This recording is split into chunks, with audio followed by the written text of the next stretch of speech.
seems wherever you turn, the former royals known as Meghan and Harry have more competition, and some might say with a more personal clout and a better reputation. Let me explain.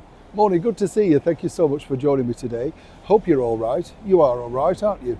Yes. Well, that's good. Well, nod if you can. But we'll have a wave. Sorry, yes, we'll have a wave. Nice to see you today.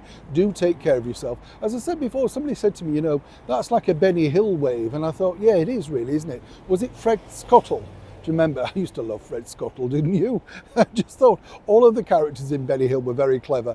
You don't see comedy like that now, do you? I was watching a documentary recently all about the silent comedian Buster Keaton. What a guy he was, and what a reinvention he had, all thanks to those TV ads for things like Ford and Alka-Seltzer. Anybody remember those? Brilliant, really, weren't they? Masterpieces. You don't get that much energy in an ad now, do you?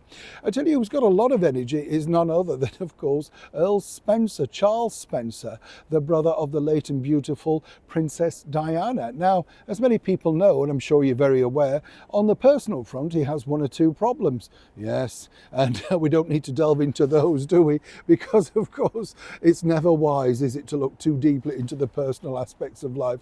Now I know Charles Spencer very well, lovely man, as I said.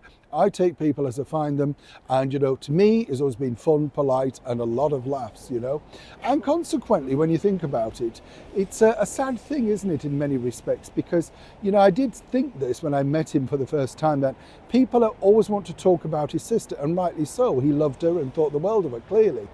But the other side of it is that it never goes away. The grief is there, isn't it? Because such a public person, that's the thing. Everybody misses Princess Diana, and she's still very much, of course, in our thoughts. And imagery is everywhere here in London, let me tell you.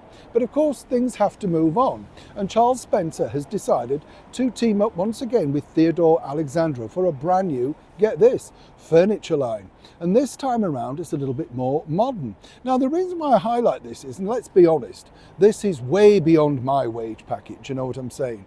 But I do, you're like me, aren't you? Do love looking at these things and thinking, right, that's nice. And then you look at the price, don't you, and think, do IKEA do that? And is there a version of that?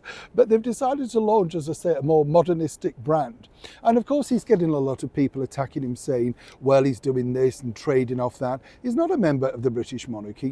He's a titled, aristocrat. He's allowed to do what he wants. And clearly, as he's pointed out, with many things, that particular house, the Spencer House, Althorp, takes a lot of running. I remember speaking to the brilliant, my favourite royal, as many people know, the Princess Royal, Her Royal Highness Princess Anne, and she told me that Gatcombe Park has to be financially viable. People forget that, they still have to have a living outside of that.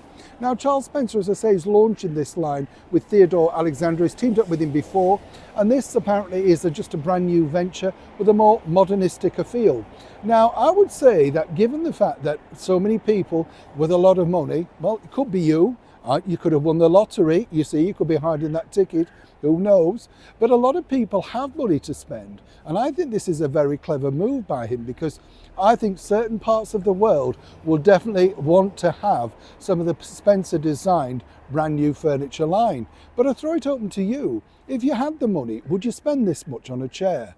As I said to him, I love it, Charles, but I can't afford it. Any chance you could send one down so I could just test it for you, maybe for the next 10 years?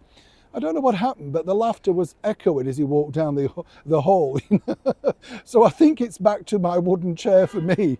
But again, if you have the money, it could be the thing for you. Check out some of the designs right now on, of course, the Althorp website. Either way, it's a lot of fun, right? Neil Sean in the very heart of London.